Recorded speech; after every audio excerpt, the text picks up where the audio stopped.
Hi hello അസ്സാം വലൈക്കും welcome back. അപ്പോൾ നമ്മുടെ പുതിയ വീഡിയോയിലോട്ട് എല്ലാവർക്കും സ്വാഗതം. നമ്മളെന്നും വീഡിയോസിൽ ലഞ്ചും കൂടെ ആഡ് ചെയ്യാറുണ്ട് അല്ലേ. ഇന്ന് ലഞ്ചൊന്നുമില്ല കേട്ടോ, ബ്രേക്ക്ഫാസ്റ്റ് മാത്രമേ ഉള്ളൂ. അതുകൊണ്ട് തന്നെ നമ്മുടെ വീഡിയോ കുറച്ച് ലെങ്ത് ഉള്ളൂ കേട്ടോ. അപ്പോൾ ഞാൻ തലേ ദിവസം തന്നെ കുറച്ച് അരി സോക്ക് ചെയ്തിട്ടുണ്ടായിരുന്നു. പിന്നെ കിടക്കുന്ന ടൈമിലാണ് നമ്മളിത് അരി അരച്ച് വെക്കാറ്. അങ്ങനെ അരക്കുന്ന ടൈമിലാണ് കേട്ടോ പെട്ടെന്ന് കറണ്ട് പോയത്. ഇത് പണ്ട് ആരോ പറഞ്ഞ പോലെ ഇടിയൊട്ടിനെ പാമ്പ് കടിച്ചു എന്നുള്ള അവസ്ഥയാണ് കേട്ടോ. നമ്മളുടെ വീട്ടിൽ 3 ദിവസം മുൻപ് കറണ്ട് ഇടി വെട്ടിയപ്പോൾ ഇൻവേർട്ടർ പോയതാണ്. പിന്നെ അവിടുന്ന് അങ്ങോട്ട് ഫുൾ ടൈം എപ്പോഴും കറണ്ട് പോയി കൊണ്ടിരിക്കും കേട്ടോ. ഇപ്പോൾ ഞാൻ വോയിസ് കൊടുക്കുന്ന ടൈമിൽ ഇവിടെ കറണ്ട് ഇല്ല കേട്ടോ.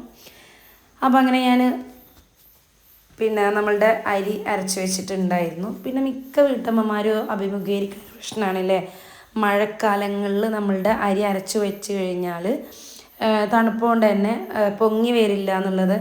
പക്ഷേ ഈ ഒരു ടിപ്പ് നിങ്ങൾ ചെയ്ത് നോക്കട്ടോ. നമ്മളുടെ എപ്പോഴും നോർമലി എങ്ങനെയാണോ ചൂട് കാലങ്ങളിൽ നമ്മളുടെ അരിമാവ് പതിന് പൊങ്ങി വരുന്നത് അതുപോലെ പൊങ്ങി വരും കേട്ടോ. എന്താണെന്ന് വെച്ചാൽ ഞാൻ റൈസ് കുക്കറിൽ എപ്പോഴും ഇറക്കി വെക്കാറാണ് കേട്ടോ അരി ആട്ടിക്കഴിഞ്ഞാൽ.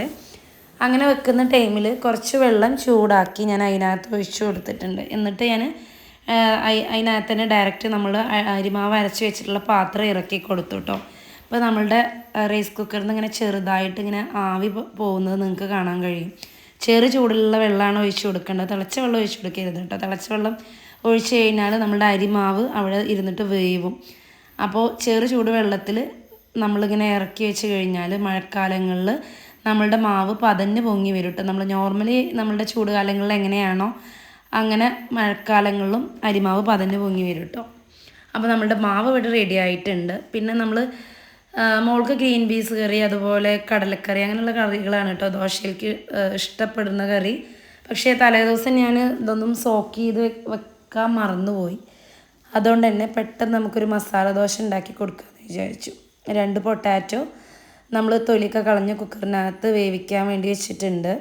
പിന്നെ ക്യാരറ്റ് അതുപോലെ ചെറിയ ഉള്ളി വെളുത്തുള്ളി അങ്ങനെയുള്ള സംഭവങ്ങളൊക്കെ ചെറുതാക്കി കട്ട് ചെയ്തെടുത്തിട്ടുണ്ട് കേട്ടോ. പിന്നെ ഞാൻ രാവിലെയുള്ള ടൈമുകളിൽ കട്ടിംഗ് ബോർഡൊന്നും ഞാൻ യൂസ് ചെയ്യാറില്ല. പെട്ടെന്ന് പണി ഒരുങ്ങാൻ വേണ്ടി ഞാൻ കയ്യിൽ വെച്ചിട്ട് തന്നെ കട്ട് ചെയ്യും കേട്ടോ.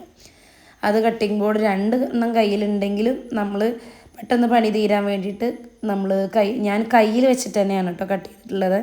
അങ്ങനെ നമ്മളുടെ മസാല ദോശയ്ക്കുള്ള ക്യാരറ്റ് അതുപോലെ നമ്മളുടെ ഉരുളക്കിഴങ്ങ് പിന്നെ വലിയ ഉള്ളി ഇഞ്ചി വെളുത്തുള്ളി ഇത്രയും സംഭവങ്ങൾ ഞാൻ എടുത്തിട്ടുണ്ട് കേട്ടോ.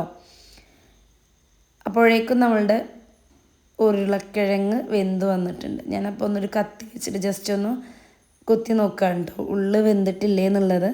പിന്നെ ഞാൻ അതൊന്ന് നന്നായിട്ട് കുത്തി ഉടച്ചെടുക്കുന്നുണ്ട്. അപ്പോഴേക്കും ഞാൻ ചട്ടി വെച്ചു, അതിനകത്ത് കുറച്ച് വെളിച്ചെണ്ണ ഒഴിച്ച് കൊടുത്തിട്ടുണ്ട്. കടുക് പൊട്ടിക്കുകയാണ്. നമുക്ക് എല്ലാവർക്കും അറിയുമല്ലോ എങ്ങനെയാണ് മസാല ദോശക്കുള്ള മസാല കൂട്ടുക എന്നുള്ളത്. അതുപോലെ തന്നെയാണ് കേട്ടോ, നോർമൽ ഉണ്ടാക്കുന്ന പോലെ തന്നെയാണ്. കറിവേപ്പില ഇട്ട് കൊടുത്ത് നമ്മൾ ഉള്ളി ഒന്ന് വഴറ്റിയെടുത്തിട്ടുണ്ട്, ഉപ്പിട്ട് വഴറ്റിയെടുത്തിട്ടുണ്ട് കേട്ടോ. അതിനുശേഷം നമ്മൾ ക്യാരറ്റും അതുപോലെ നമ്മളുടെ ഇഞ്ചി വെളുത്തുള്ളി എന്നുള്ള സംഭവങ്ങൾ ഇട്ട് കൊടുത്തിട്ടുണ്ട്. പിന്നെ കുറച്ച് മഞ്ഞപ്പൊടിയും കൂടി ഇട്ടിട്ടുണ്ട് കേട്ടോ. അപ്പോൾ നന്നായിട്ട് നമ്മളുടെ മസാലകൾ വെന്ത് വന്നിട്ടുണ്ട്. അതിനകത്ത് ഞാൻ നമ്മളുടെ ഉരുളക്കിഴങ്ങ് കുത്തി ഉടച്ചിട്ട് കൊടുത്തിട്ടുണ്ട് കേട്ടോ.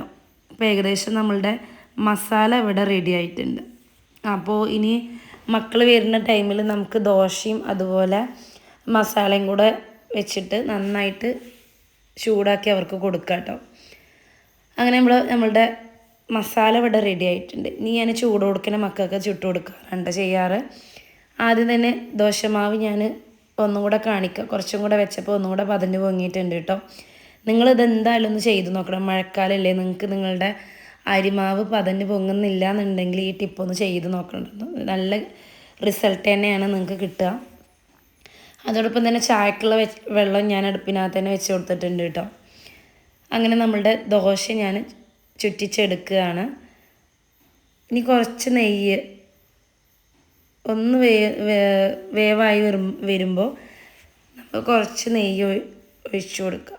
ഞാനിപ്പോൾ സ്പൂണൊന്നും വെച്ച് ഒഴിക്കുന്നില്ല, ഇതിനകത്ത് കുറച്ച് നെയ്യുള്ളൂ കേട്ടോ. അപ്പോൾ ഡയറക്റ്റ് അങ്ങോട്ട് ഒഴിച്ചു കൊടുക്കുകയാണ് കേട്ടോ. ഇനി നമ്മൾ മാറ്റി വെച്ചിട്ടുള്ള മസാല നമുക്ക് ഇതിനകത്ത് ഇട്ട് കൊടുക്കാം. ഇനി നമുക്ക് വേണമെങ്കിൽ ഒരു കോൺ ഷേപ്പ് അല്ലെങ്കിൽ ഒരു റൗണ്ട് ഷേപ്പ്, അങ്ങനെ ഒരുപാട് ഷേപ്പിൽ ഉണ്ടാക്കട്ടെ. എനിക്ക് മോനെ അവിടെ ഫുഡ് കഴിക്കാൻ വന്ന് ഇരുന്നതുകൊണ്ട് തന്നെ ഞാൻ ഒരു മടക്കം കൂടെ മടക്കിയിട്ട് അങ്ങനെ വെച്ച് കൊടുക്കുകയാണ് കേട്ടോ.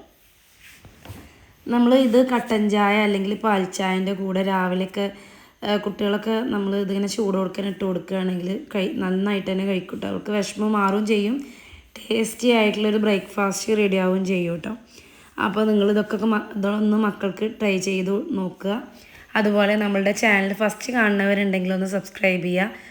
പിന്നെ നിങ്ങൾ വീഡിയോസ് കാണുമ്പോൾ ലൈക്ക് ബട്ടൺ ഒന്ന് പ്രസ് ചെയ്യുക, എന്തെങ്കിലും ഒന്ന് കമൻ്റായിട്ട് ചെയ്യുക കേട്ടോ. അപ്പോൾ ഇന്നത്തെ വീഡിയോസ് ഇത്രയൊക്കെ ഉള്ളൂ. അടുത്ത വീഡിയോയിൽ കാണും വരേക്കും ബായ്. Thanks for watching.